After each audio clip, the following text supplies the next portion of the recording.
খন্দকার আবু আশফাক মাননীয় সংসদ সদস্য, আপনার বক্তব্য সমাপ্ত করুন দয়া করে। অসমাপ্ত বক্তব্য।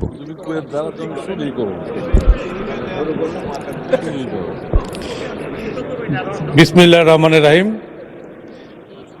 সম্মানিত স্পিকার, আমি তো আমার বক্তব্য এখনো শুরুই করিনি। আমি বলেছি অসমাপ্ত বক্তব্য।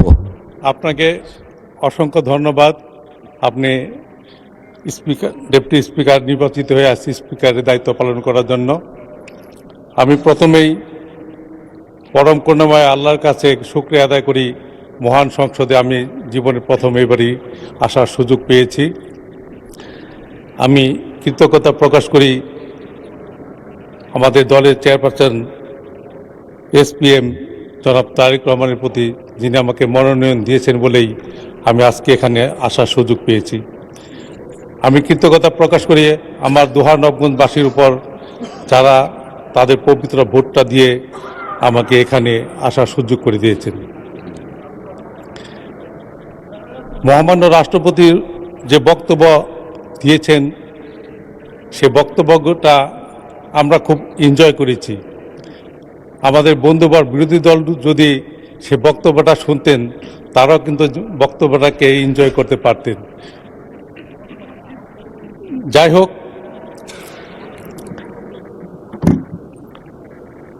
আমি ধন্যবাদ জানাই আমাদের প্রধানমন্ত্রী, যিনি দীর্ঘ 17টি বছর নির্বাসিত জীবন পার করে সেখান থেকেই হাসিনা বিরোধী আন্দোলনে যে সে নেতৃত্ব দিয়েছেন। এই আজকের যে 24শে আগস্ট, সে আগস্ট কিন্তু একদিনে আসেনি।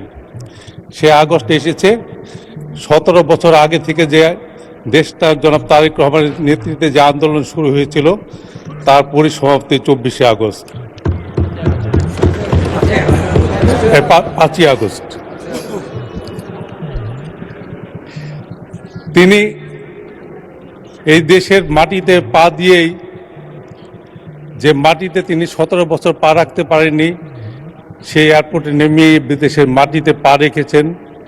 তারপর তিনি স্টেজে এসে বলেছেন, আই হ্যাভ এ প্ল্যান। তার যে প্ল্যানগুলো ছিল, অনেকে কিন্তু সেগুলি নিয়ে উপহাস করত, কিন্তু তিনি বাস্তবে প্রমাণ করে দিয়েছেন তিনি যে প্ল্যানগুলি করে এসেছেন, পর্যায়ক্রমে সমস্ত কিছু তিনি বাস্তবায়ন করছেন। এই হাতের কালিটি অনেকের হাতেই এখনো রয়ে গেছে। আমরা ভোট দিয়েছি, আমাদের হাতে যে কালিটি আছে সে কালিটি এখনো রয়ে গেছে। তিনি প্ল্যান করেছেন ফ্যামিলি কার্ড দিবেন। অলরেডি 37,000+ লোককে ফ্যামিলি কার্ড দেওয়া হয়েছে 14টি ইউনিটে, এবং পর্যায়ক্রমে সারা দেশে দেওয়া হবে। তিনি এপ্রিল মাস থেকে কৃষক কার্ড দিবেন বলেছেন, সেটার প্রস্তুতি হয়েছে। ইমামদের জন্য ভাতার ব্যবস্থা বলেছেন, সেটাও ঈদের আগে দেওয়া হয়েছে। কৃষি ঋণের কথা বলেছেন, 10,000 টাকা পর্যন্ত কৃষি ঋণ মওকুফ করা হয়েছে। কৃষক কার্ডও 1 এপ্রিল থেকে শুরু হবে। তাই পর্যায়ক্রমে উনি যা বলছেন সবই তো করছেন। তিনি একমাত্র ব্যক্তি, এই স্বাধীনতার পর রাস্তায় যখন প্রধানমন্ত্রী, রাষ্ট্রপতি বের হন, সমস্ত রাস্তা 2-3 ঘন্টা আগে থেকে বন্ধ হয়ে যায়। কিন্তু তিনি নতুন নিয়ম চালু করেছেন, জনগণকে ভোগান্তি করা যাবে না, কারণ এই সরকার হলো জনগণের সরকার। তিনি এমনইভাবে চলছেন রাস্তায়। আমরা শহীদ মিনার স্মৃতিসৌধে গেলাম, বিভিন্ন জায়গায় যাচ্ছি প্রধানমন্ত্রীর সাথে, কোথাও মানুষ টেরই পাচ্ছে না বিদেশিদের মতো যে প্রধানমন্ত্রী যাচ্ছে। একেই তো বলে গণতান্ত্রিক সরকার, জনগণের সরকার। জনগণ তো এমন একটি সরকার আশা করেছিল, যা আমরা পেয়েছি। আশা করি আমরা সামনে আরো নতুন কিছু দেখব জনাব তারেক রহমানের নেতৃত্বে।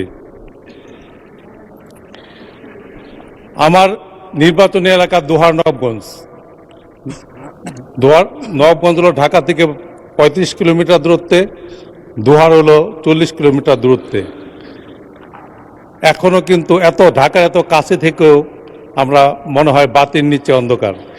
এখানে এখনও গ্যাসের ছোঁয়া পাইনি।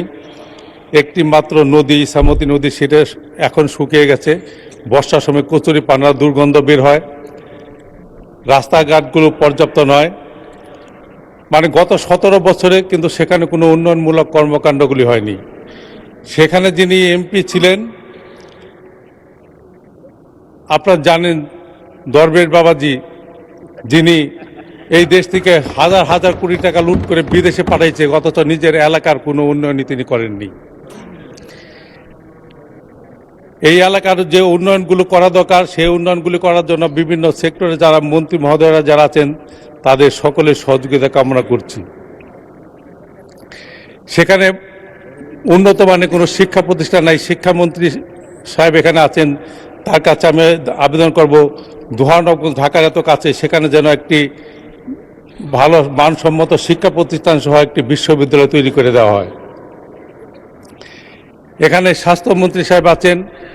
স্বাস্থ্যের ক্ষেত্রে আমাদের এলাকা একেবারে অনুন্নত। একটি 50 বেডি হাসপাতাল, ভিতরে ঢুকলে মনে হয় দুর্গন্ধ। 17 বছর দুর্গন্ধ এখনও সেখানে লেগে আছে। সেখানে মানসম্মত খাবার নেই।